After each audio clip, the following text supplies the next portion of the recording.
ಇವತ್ತಿನ ಏನು ದುರಂತಪ್ಪ ಅಂತಂದ್ರೆ ಈ ಬೆಳಗಾವಿ ಜಿಲ್ಲೆ ಬೆಳಗಾವಿ ತಾಲೂಕಿನ ಬಡಾಲಂಕಲಿ ಗ್ರಾಮದಾಗ ಐತಿಹಾಸಿಕ ಕೌರಿಗುಡ್ಡ ಅಂತ ಐತ್ರಿ. ಇಲ್ಲಿ ಐತಿಹಾಸಿಕ ಕೌರಿಗುಡ್ಡ, ಸಾವಿರಾರು ವರ್ಷಗಳ ಇತಿಹಾಸ ಉಳ್ಳಂತ ಒಂದು ಕೌರಿಗುಡ್ಡ, ಸಾಕಷ್ಟು ಫಲ ಕೊಡುವಂತ ಮತ್ತು ಶ್ರೀಗಂಧ ಗಿಡವನ್ನು ಹೊಂದಿದಂತ ಇದೊಂದು ಗುಡ್ಡ.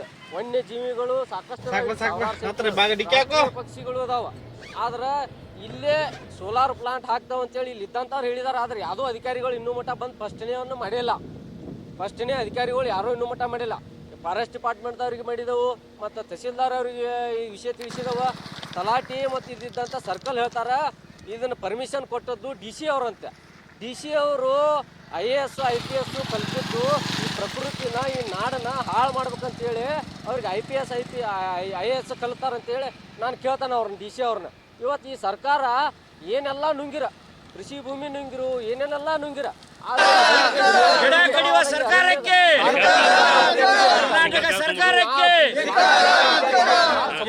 ಗೊತ್ತಿಲ್ಲ.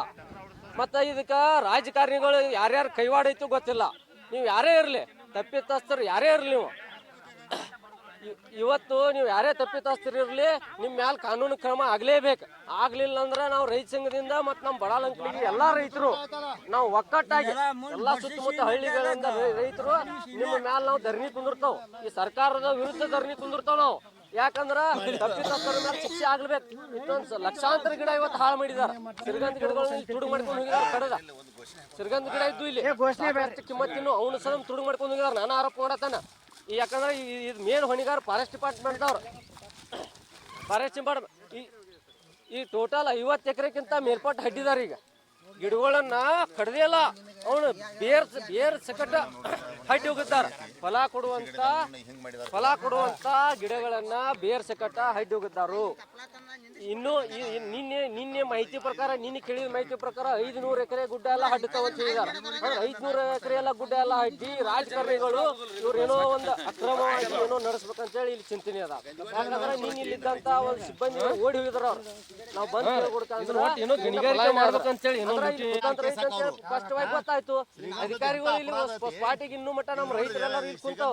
ಇನ್ನೂ ಮಟ್ಟ ಸ್ಪಾಟಿಗೆ ಒಬ್ಬ ಅಧಿಕಾರಿಗಳು, ಒಂದು ಡಿಪಾರ್ಟ್ಮೆಂಟ್ ಅಧಿಕಾರಿನೂ ಬರ್ಲಿಲ್ಲ ಅಂದ್ರ ಇಲ್ಲಿ ಅಕ್ರಮವಾಗಿ ಏನೋ ನಡೆಯದ ಚಟುವಟಿಕೆ ಅನ್ನೋದು ಸ್ಪಷ್ಟವಾಗಿ ಮತ್ತೆ ಮೇಲಿನ ಎದ್ದು ಹೊಲ ನೀಯಕಾತ್ರ.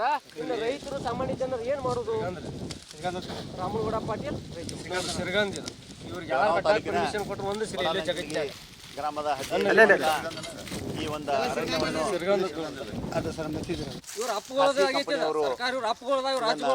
ನಾಶ ಮಾಡುತ್ತಿರುವುದಕ್ಕೆ ಜಿಲ್ಲಾಧಿಕಾರಿಗಳು ಹಾಗೂ ಅರಣ್ಯಾಧಿಕಾರಿಗಳು ಪರ್ಮಿಷನ್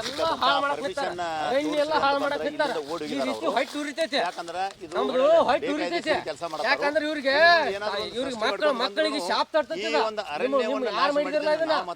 ನಿಮ್ಮ ಮೈತಾನಕ ನಿಮ್ಮ ಮಕ್ಕಳಿಗೆ ಶಾಪ್ ವನ್ಯ ಜೀವಿಗಳ ಪರಿಸ್ಥಿತಿ ಏನಕತ್ತೆ?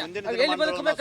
ಉತ್ತರ ಕೊಡಲಿಕ್ಕೆ ಮೈಂಡ್ DC ಆಗಕ್ಕೆ ಲಾಯಕ್ ಇದ್ರ ಸ್ಪಾಟಿಗೆ ಬರ್ಬೇಕಾಗಿತ್ತ. ನಾವ್ 2 ದಿವಸ ಇಲ್ಲಿದ್ದ ಒಬ್ಬ DC ಬರಾಕ್ತಾ ಇರಲಿಲ್ಲ, ಒಬ್ಬ DF ಬರಾಕ್ತಾ ಇರಲಿಲ್ಲ, ಇಲ್ಲಿದ್ದಂತ ಶಾಸಕರು ಬರಾಕ್ತಾ ಇರಲಿಲ್ಲ, MP ಬರಾಕ್ತಾ ಇರಲಿಲ್ಲ. ಜನಸಾಮಾನ್ಯರು ರೈತರು ಏನ್ ಮಾಡುದು?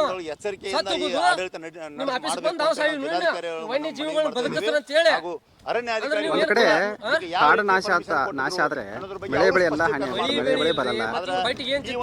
ಕರೋನಾ ಅಂತ ಮಾರಿ ಬಂದ್ ಇಡೀ ದೇಶಕ್ಕೆ ಪಾಠ ಕಲಿಸೋದೈತಿ. ಆದ್ರೂ ಇವ್ರಿಗೆ ಬುದ್ಧಿ ಬರಲಿಲ್ಲ. ಇನ್ನು ಏನ್ ಮಾಡಕ್ ಬಿಟ್ಟಾರ? ಲಕ್ಷಾಂತರ ಗಿಡ ಇವತ್ತು ಹಡ್ಡಿ ಹೋಗಿದಾರ ಬೇರ್ ಸಕಟ್ಟ.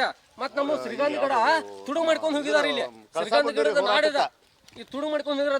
ಇಲ್ಲಿವರೆಗೆ ಈ ನಮ್ಮ ಭಾಗದ ಜನರಿಗೆ ನೀರು ಕುಡ್ಲಿಕ್ಕೆ ಅದೊಂದು ನೀರು ಈ ಕಡೆ ಡೈವರ್ಟ್ ಮಾಡ್ರಿ ಅಂದ್ರೆ ಫಾರೆಸ್ಟ್ ಅವ್ರು ಪರ್ಮಿಷನ್ ಕೊಡ್ತಾ ಇಲ್ಲ ಅಂತ ಹೇಳ್ತಾ ಇದ್ರು ಇವರು. ಮತ್ತೆ ಇದಕ್ಕೆ ಹೆಂಗೆ ಕೊಟ್ರು?